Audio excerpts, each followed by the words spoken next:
vais vous lire dans Matthieu 26 et le verset 13, ce qui suit. Je vous le dis en vérité, partout où cette bonne nouvelle sera prêchée, dans le monde entier, on racontera aussi en mémoire de cette femme ce qu'elle a fait. Amen.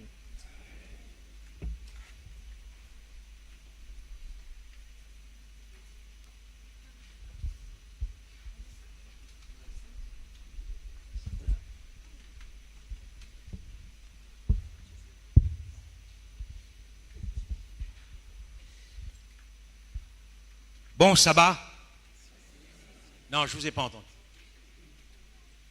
Bon sabbat. Et gloire à Dieu. Je voudrais d'abord, puisque c'est la dernière opportunité qui m'est donnée de m'adresser à vous, je voudrais, mon épouse et moi, nous nous associons naturellement, je voudrais d'abord remercier votre pasteur qui a permis que ces conférences se tiennent. Je voudrais remercier également le corps pastoral de cette église, votre premier ancien, que j'ai appris à connaître et que j'apprécie beaucoup. Il va me manquer, son épouse aussi, le comité d'église, et je voudrais remercier aussi spécialement Fanelli et son mari, sans qui, je pense, ce projet n'aurait peut-être pas pu aboutir. Mon épouse et moi, ainsi que Kylian et ma belle-mère, nous avons été enchantés d'être là avec vous pour partager la bonne nouvelle de l'Évangile. Jésus-Christ et Jésus-Christ crucifié. Je vous le dis en vérité, partout où cette bonne nouvelle sera prêchée dans le monde entier, on racontera aussi en mémoire de cette femme ce qu'elle a fait. Extraordinaire déclaration puissante de Jésus-Christ.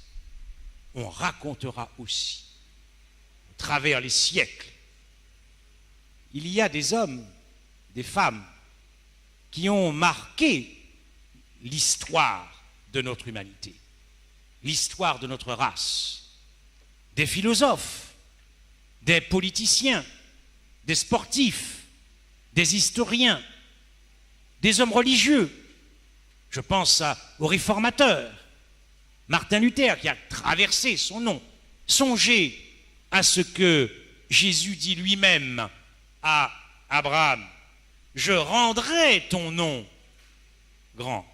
Et le nom d'Abraham a perduré jusque dans l'éternité. Mais ici, quel honneur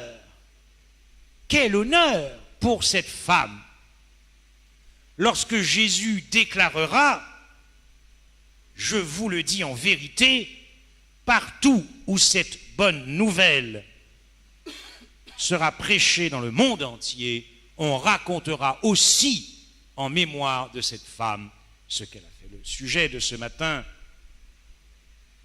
les larmes de l'agapé.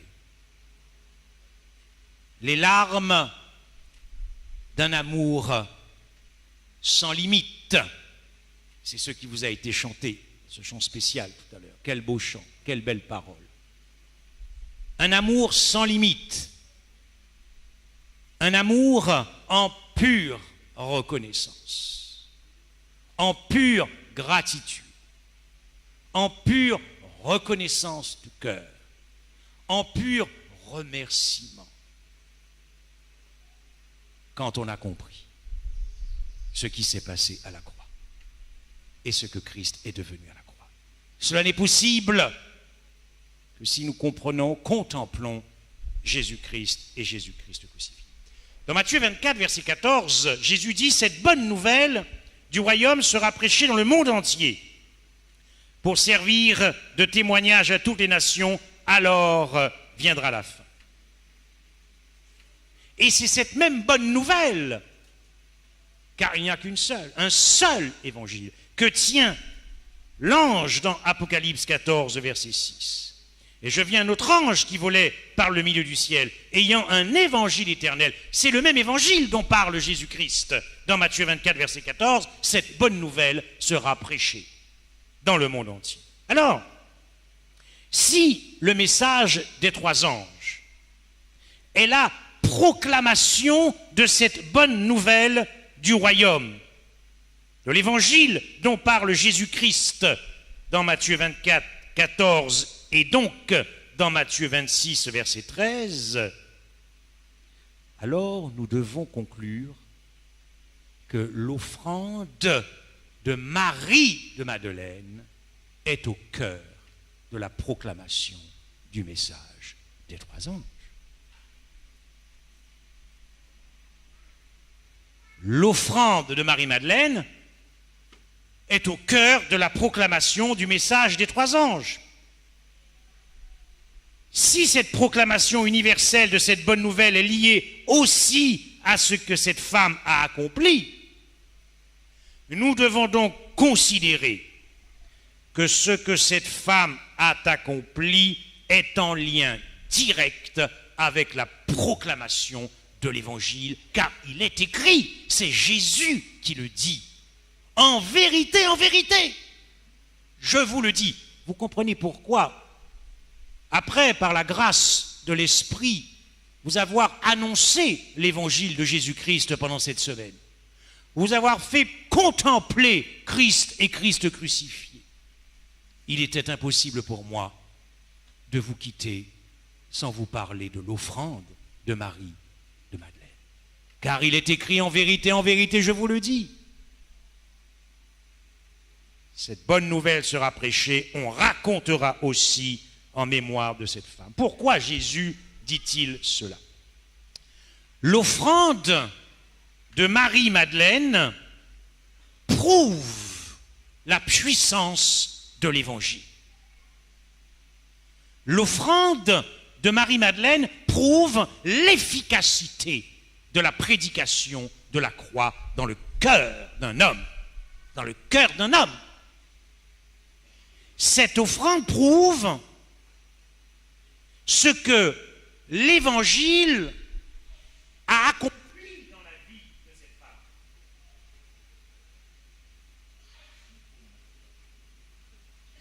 Excusez-moi.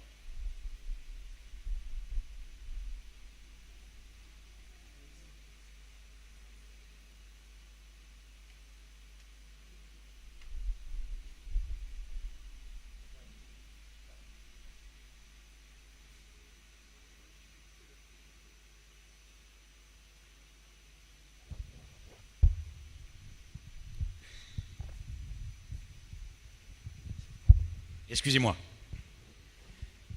Je disais donc que cette offrande prouve que ce que l'évangile que Marie-Madeleine avait reçu de Jésus-Christ lui-même, à savoir Jésus-Christ et Jésus-Christ crucifié, cet évangile a accompli quelque chose dans la vie de Madeleine. Si nous recevons ce même évangile qui a été prêché à Marie-Madeleine, cet évangile accomplira en nous ce que cet évangile a accompli en Marie de Madeleine.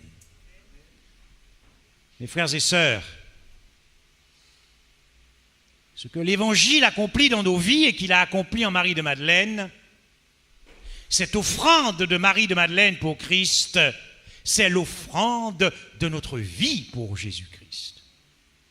Ce n'est pas simplement les dîmes et offrandes. Ce n'est pas seulement les dîmes et offrandes. C'est l'offrande de toute notre vie. En remerciement, en pure gratitude, en pure appréciation de cœur de ce que vous avez compris de la croix cette semaine. Lorsque Jésus dit, on racontera aussi en mémoire de cette femme ce qu'elle a fait, Jésus veut nous faire comprendre que cet évangile-là, lorsqu'il est compris comme il devrait être compris, contient toute la puissance pour briser le cœur d'un pécheur, pour apprivoiser le cœur d'un pécheur, pour désarmer le cœur d'un pécheur, pour captiver le cœur d'un pécheur, pour capturer le cœur d'un pécheur. Car c'est l'évangile de l'étonnement, c'est l'évangile de l'émerveillement, c'est l'évangile de la réjouissance. Nous ne pouvons pas remercier Dieu qu'avec nos lèvres, par des cantiques et louanges. Le monde doit voir dans notre vie la manière dont nous parlons, la manière dont nous marchons, la manière dont nous nous habillons. Le monde doit voir que tout en nous n'est que remerciement, que tout en nous n'est que reconnaissance, que tout en nous n'est que gratitude. Et pourquoi? Parce que vous constatez en vous-même que le vieil homme est crucifié. L'offrande de Marie-Madeleine, ce parfum si précieux, ce parfum d'un si grand prix, ce parfum d'une si grande valeur, fut le témoignage de son amour désintéressé pour Jésus-Christ. Voilà pourquoi Jésus dit, on racontera aussi en mémoire de cette femme ce qu'elle a fait. Ce vase d'albâtre brisé symbolise et représente le cœur brisé de Marie-Madeleine. Parce qu'elle avait fait l'expérience, non pas de ses lèvres, mais dans son cœur, de la puissance de l'Évangile dans la vie d'un pécheur. Observez bien que Luc est le seul à présenter cette femme comme une femme pécheresse. Pourquoi? Alors que Luc sait pertinemment ce que l'Évangile a accompli en cette femme. Pourquoi donc est-il le seul à la présenter dans cette histoire, dans ce récit, cette femme comme étant une femme pécheresse? Alors que Jean, au chapitre 12, présente cette femme par son prénom, Marie, et apporte quelques précisions sur sa sœur Marthe et son frère Lazare. Marc, dans son évangile au chapitre 14 et Matthieu au chapitre 26, la présente comme une femme, sans autre précision. Alors, pourquoi Luc présente-t-il Marie de Béthanie comme une pécheresse? Pour nous faire comprendre la puissance de l'évangile qui a transformé une pécheresse, qui a transformé un disciple de l'ennemi en disciple de Jésus-Christ pour être qualifié d'enfant de Dieu. Nous avons un titre, mes frères et sœurs, à défendre dans le monde. Nous avons un titre, prenez ce titre au sérieux. Nous sommes des enfants de Dieu. Un enfant de Dieu ne s'exprime pas comme le monde. Un enfant de Dieu ne parle pas comme le monde. Un enfant de Dieu ne plaisante pas comme le monde. Un enfant de Dieu ne s'habille pas comme le monde. Parce que nous sommes des enfants de Dieu. Et j'espère que cela a du sens dans vos cœurs et dans vos vies. Pas seulement au temple, mais au travail, dans la rue, au supermarché, dans la voiture. Nous sommes toujours des enfants de Dieu. Il présente cette femme comme une pécheresse parce que c'est lui qui remarquera que Marie-Madeleine pleurait. Elle pleurait. Et bientôt, nous dit le texte, elle lui mouilla les pieds de ses larmes, puis les essuya avec ses cheveux, les baisa et les roignit de parfum. Quel est cet évangile qui a fait pleurer cette pécheresse? Quand j'étais dans le monde et que j'étais passionné notamment de théâtre, de cinéma et de plein d'autres choses, il m'arrivait d'être ému par un livre mondain, par une pièce de théâtre mondaine, par un film mondain. Il m'arrivait même de pleurer. Quand vous écoutez les gens qui sortent d'un film, ils vous disent « Oh, qu'est-ce que c'était beau! Oh, j'ai pleuré! Oh, j'ai retenu mes larmes! » Il ne suffit pas d'aller au cinéma. Il suffit de rester planté devant sa télévision, à regarder des choses qui ne plaisent pas à l'Éternel. Mais pour Marie-Madeleine, c'est son sauveur qui l'a fait pleurer. des larmes, toujours des larmes, en pure reconnaissance. Les larmes d'un amour sans limite pour son Sauveur Jésus-Christ. En tout cas, après Jésus-Christ, après le Père et après mon propre Père, la personne que je tiens à voir dans le ciel, c'est Marie-Madeleine. Moi, personnellement, parce qu'il y aura quand même du lourd, n'est-ce pas? Mais particulièrement Marie-Madeleine. Un évangile qui, lorsqu'il est compris comme il devait être compris, saisit le cœur du pécheur en reconnaissance, gratitude, appréciation du cœur du prix payé par Christ. Mes frères et sœurs, lorsque nous comprendrons la valeur infinie du sacrifice de Jésus-Christ, l'infinie grandeur du paiement de la dette de nos péchés, alors Jésus-Christ restera enraciné dans nos cœurs et il ne se tiendra plus à la porte de l'Église, ni à la porte de nos foyers. Vous savez, Marie-Madeleine a été délivrée par 7 démons, successivement. Ce n'est pas parce que Jésus-Christ avait manqué de puissance, mais c'est parce que tant qu'elle n'avait pas renoncé à ces démons, la guérison ne pouvait pas être définitive. Je ne suis pas pasteur, mais je pense que le démon qui a le plus retenu Marie-Madeleine est l'esprit d'animosité envers Simon. Car je crois que c'est Madame White qui raconte dans Jésus-Christ à propos de ce festin chez Simon qu'elle avait été abusée par Simon. Et voilà pourquoi elle a mené une vie de prostitution et de honte et qu'il a fallu beaucoup qu'elle lutte pour pardonner. Pardonner à Simon, c'est ce que fait aussi l'Évangile.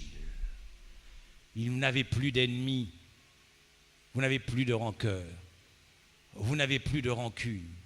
C'est ce que produit l'Évangile.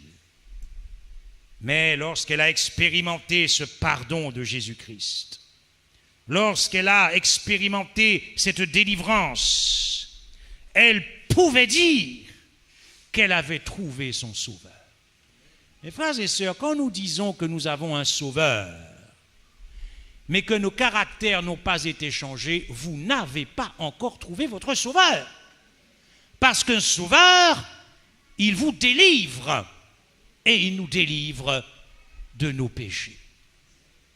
Simon, en contraste avec Marie-Madeleine, lui aussi était tout aussi pécheur que ne le fut Marie-Madeleine.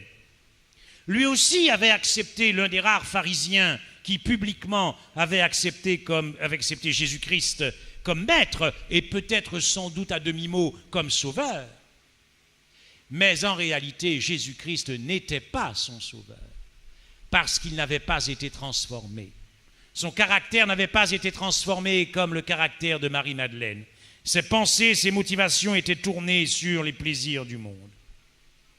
Et voilà pourquoi, en Luc 7, verset 39, ce pharisien qui l'avait invité, voyant cela, dit en lui-même, « Mais si cet homme était prophète en parlant de Jésus-Christ, il connaîtrait qui et de quelle espèce est la femme qui le touche. Il connaîtrait que c'était une pécheresse. » Voyez-vous comment le contraste est saisissant. Marie a pardonné. Marie aime son Sauveur et elle apporte l'offrande de sa vie. Vous savez, l'offrande de ce parfum d'un si grand prix représentait à peu près une année de salaire par rapport au salaire journalier à l'époque.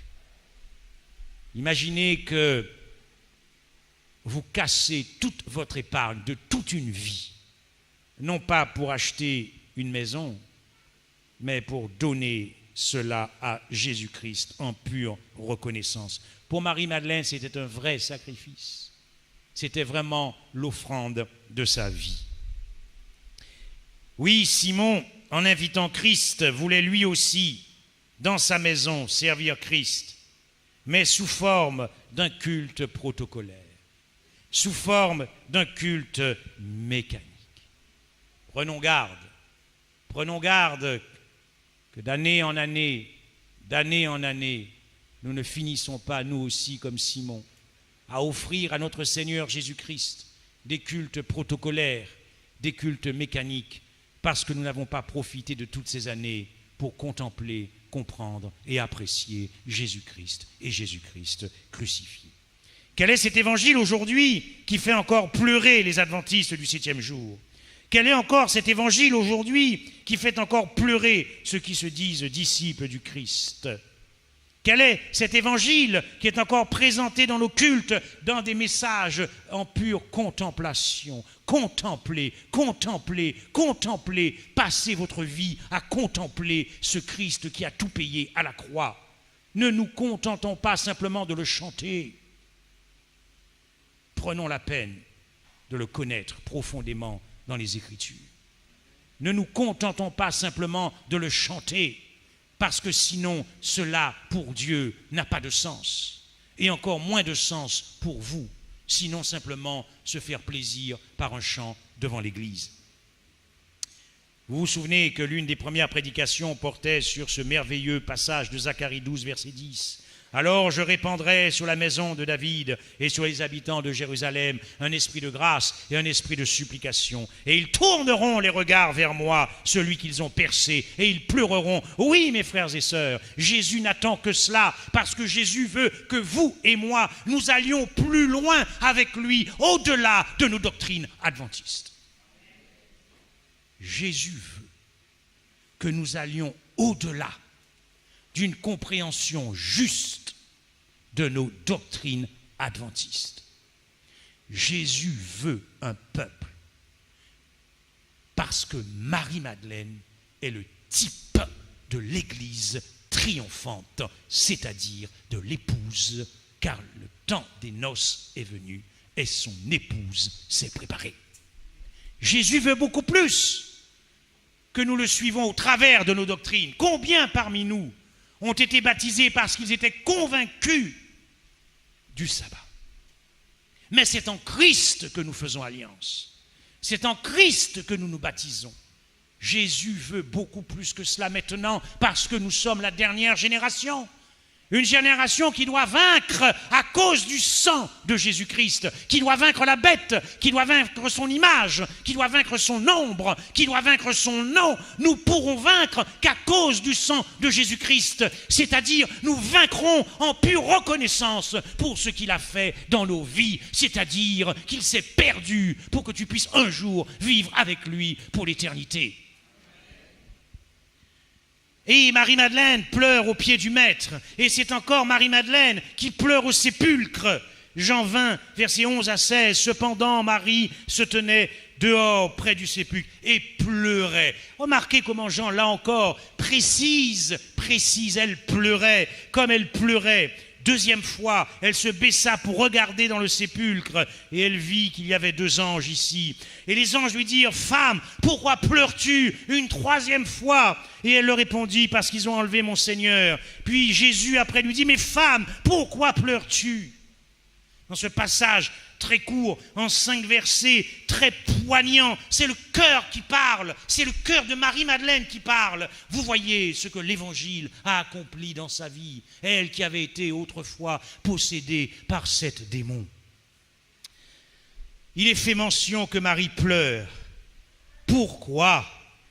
Parce que son cœur est prisonnier de son Sauveur, de son Jésus.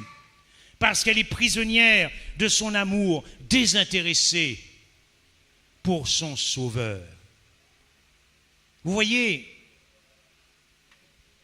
elle avait entendu Christ prêcher « Je dois souffrir, je ressusciterai ». Elle avait vu ce que l'Évangile avait fait dans sa vie. Elle avait vu surtout Christ personnifier l'Évangile. Elle avait vu enfin un homme qui ne la regardait pas que pour la convoiter. Elle avait quand même vu pour la première fois de sa vie un homme qui la regardait d'un amour désintéressé, d'un amour agapé. Elle n'avait jamais connu ça de sa vie. Un homme qui l'aimait. Elle avait trouvé son époux, comme la Samaritaine. Elle avait trouvé son époux. Elle avait trouvé son Sauveur. Et alors, qu'elle espérait sans espérance, ne sachant plus vraiment si Christ était ressuscité ou pas, elle n'a pas abandonné son Sauveur, malgré cette morsure du désespoir qui saisissait son cœur. Elle n'a pas abandonné son Sauveur, malgré peut-être la crainte, malgré l'épouvante de ce que Christ peut-être n'était pas ressuscité. Dans le doute, comme les disciples frappés d'incrédulité, elle espérait contre toute espérance. Elle n'a pas abandonné Jésus-Christ. Elle avait la foi de Jésus. C'est ici la persévérance des saints. Ceux qui gardent les commandements de Dieu et qui ont la foi de Jésus. Elle avait la foi de Jésus. Voilà pourquoi elle est le type du peuple du message des 3 anges. Voilà pourquoi elle est le type de cette église triomphante. Parce qu'elle avait la foi du Christ. Parce que même quand elle s'est peut-être sentie abandonnée par son Sauveur, parce que peut-être même que dans ce sépulcre, elle n'avait plus de réponse, parce que peut-être qu'elle ne ressentait pas la présence du Christ, le silence du Christ, sa foi a triomphé de tout la foi de Jésus-Christ. Voilà pourquoi il est dit, et en vérité, je vous le dis, partout où cette bonne nouvelle de l'Évangile sera prêchée, on racontera aussi en mémoire de cette femme ce qu'elle a fait. Il n'y avait pas, au travers de cette offrande de Marie-Madeleine, il n'y avait pas de sacrifice coûteux, trop coûteux pour elle à offrir sur l'autel de notre foi en considération du sacrifice du Christ. Je vais répéter cela. Il n'y avait pas de sacrifice trop coûteux à offrir sur l'autel de sa foi en considération du sacrifice du Christ.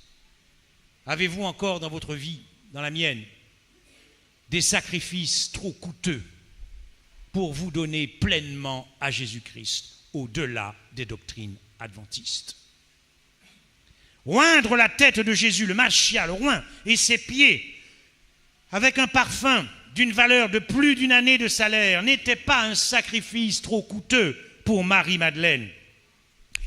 Cependant, Matthieu nous révèle au verset 8 du chapitre concernant Marie-Madeleine que les disciples s'indignèrent et dirent « À quoi bon cette perte ?» Alors que les disciples avaient marché avec Jésus pendant 3 ans et demi, alors que nous sommes 6 jours avant la Pâque, la meilleure Pâque, la croix, 6 jours avant que Jésus allait se perdre, ses disciples ne suivaient pas le Maître encore en pure reconnaissance. Ils le suivaient,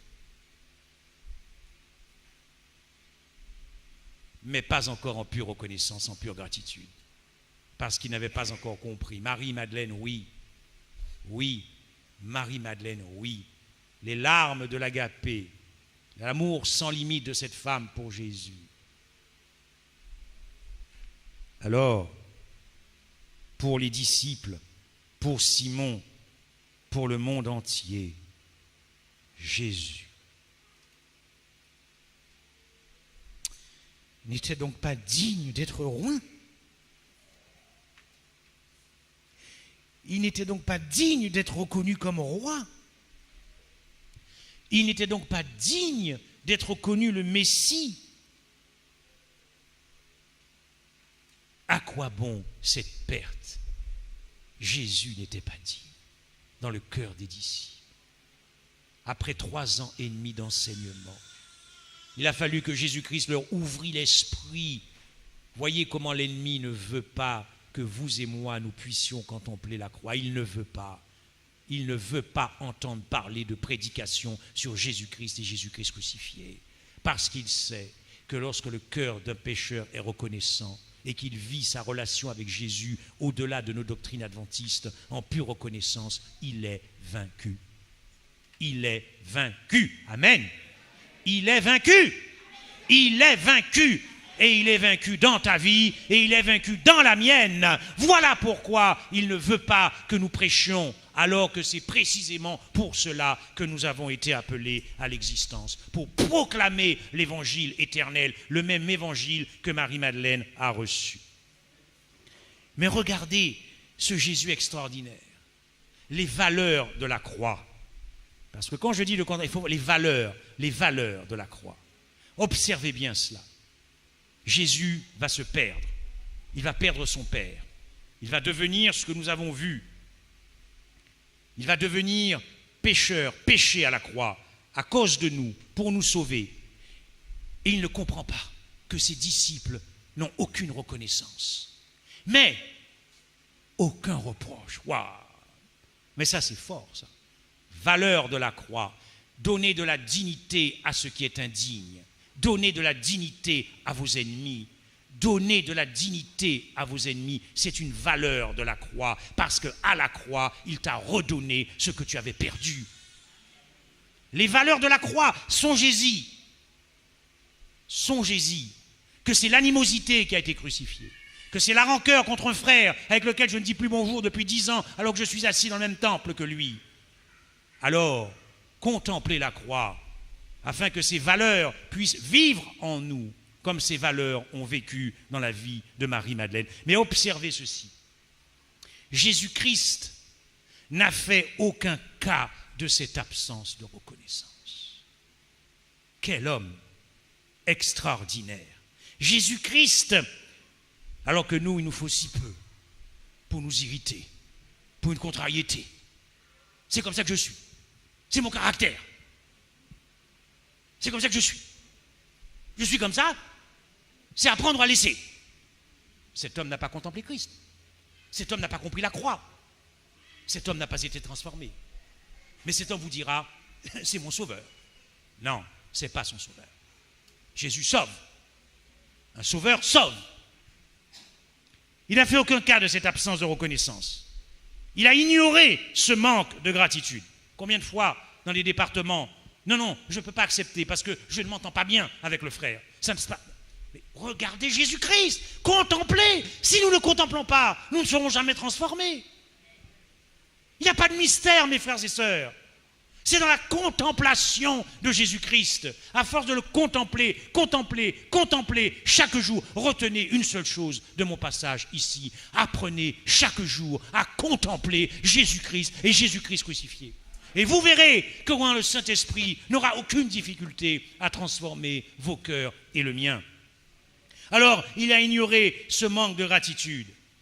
Méprisé, abandonné des hommes, homme de douleur, habitué à la souffrance, semblable à celui dont on détourne le visage. Nous l'avons dédaigné, nous n'avons fait aucun cas de lui, il n'en a pas tenu compte. Il continuait de t'aimer, parce qu'il est par essence amour. Il est allé à la croix pour porter ce manque de gratitude. Il est allé à la croix pour porter ce manque de reconnaissance, pour porter ce manque d'appréciation de cœur. Souvenez-vous de ce passage avec Pierre. Oh, Pierre, qui était zélé. Pierre dit, mais non, mais moi je ne te trahirai jamais, je te suivrai partout. Jésus lui dit, avant que le coq ne chante, tu me renieras 3 fois. Ça, c'est la fin du chapitre 13. Mais à l'époque, il n'y avait pas de coupure entre eux, il n'y avait pas de numérotation. Et alors que Jésus lui dit, tu vas me renier. Juste après, il lui dit, mais que ton cœur ne se trouble pas. Tu vas me renier, mais que ton cœur ne se trouble pas, parce que je vais quand même aller te préparer une place. N'est-ce pas beau ça? C'est pour vous et moi. C'est pour vous et moi.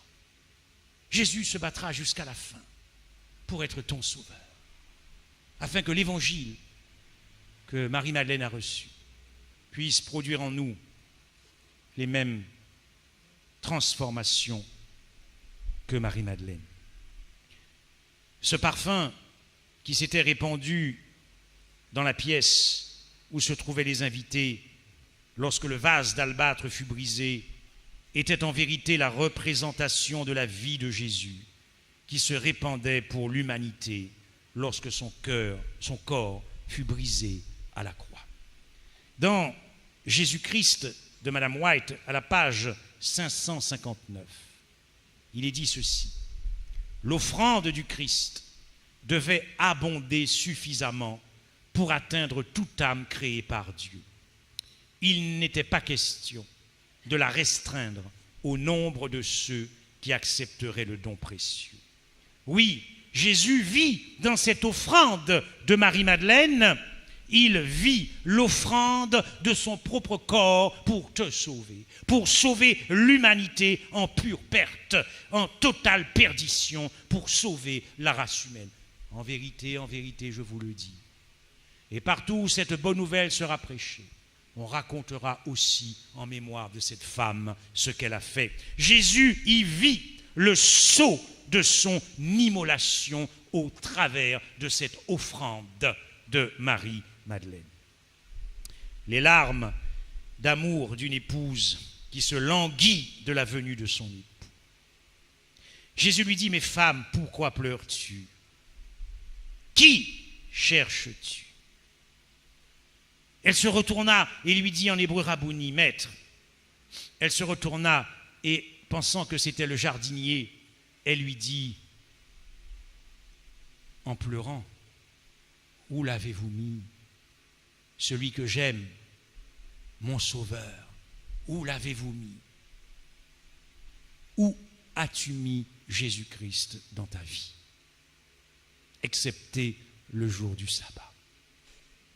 Où avons-nous mis Jésus-Christ dans nos vies? Où avons-nous mis Jésus-Christ? Où l'as-tu mis? Mes frères et sœurs, la justification par la foi est une affaire de cœur. La justification par la foi est une expérience d'amour quotidienne avec Jésus-Christ. Contempler Christ crucifié, comprendre cet évangile pour le qualifier de bonne nouvelle et d'aller le prêcher au monde est le seul moyen de tomber dans la routine, de tomber dans la monotonie, d'éviter une relation sans saveur, sans sel. On prie, on ne sait même plus pourquoi on prie. On vient au temple le sabbat matin, on ne sait même plus pourquoi on vient, si ce n'est que c'est un commandement. Jésus attend beaucoup plus de cela que vous, mes frères et sœurs. Beaucoup plus de cela. Je vais achever par une histoire.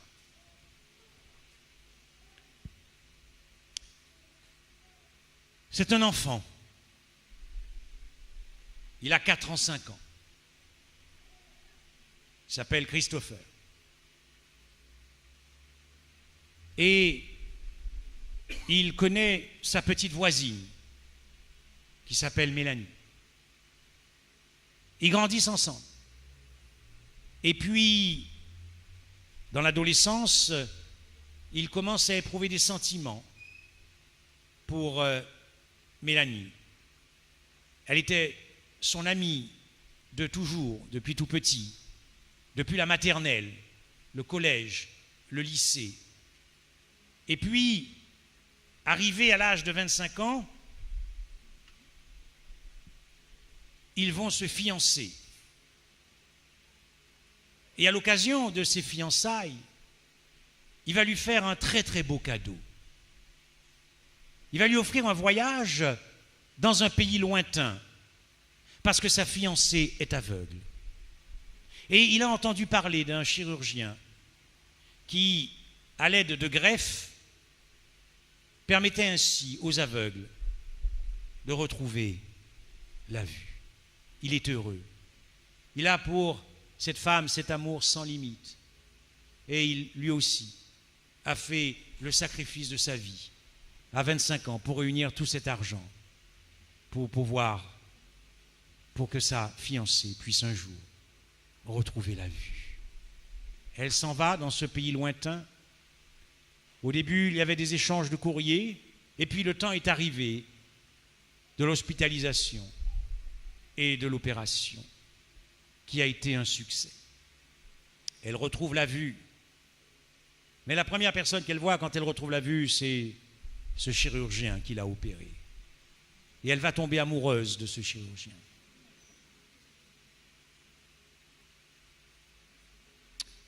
Ils vont se marier et ils vont avoir des enfants. Les années passent, les années passent, les années passent, les années passent. Et puis un jour, elle va recevoir une lettre. Il n'y avait pas d'identité de l'expéditeur. Elle ouvre la lettre. C'était Christopher.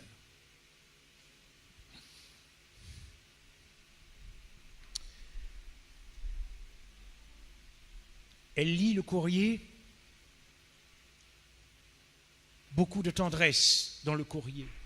J'ai appris, j'ai appris, j'ai appris. J'ai appris que tu t'étais marié.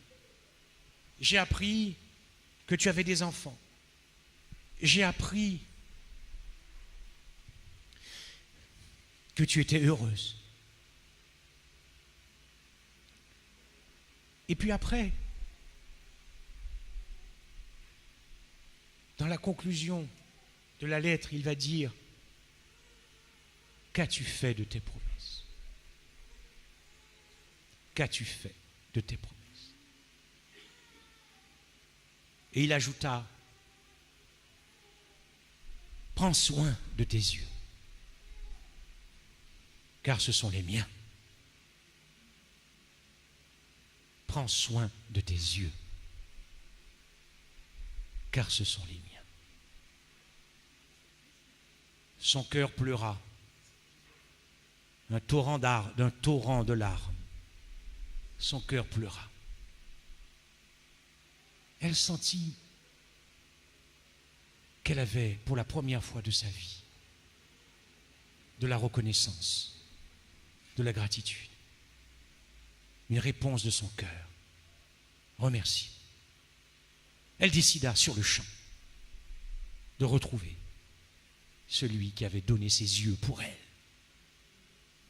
Mais quand elle arriva, Christopher venait juste de mourir.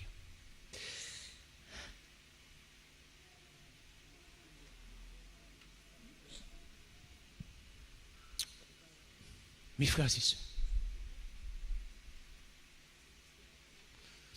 ne perdons plus de temps. Apprécions ce don infini de Jésus-Christ. Car ce ne sont pas ses yeux qu'il a donnés. Il s'est perdu, mes frères et sœurs. Il s'est perdu. Apprécions, appréciez, avant qu'il ne soit trop tard. L'ennemi jette un voile sur la croix. Parce que beaucoup parmi nous et dans le monde apprécions quand il sera trop tard. Alors que nous allons entrer dans cette Sainte Seine,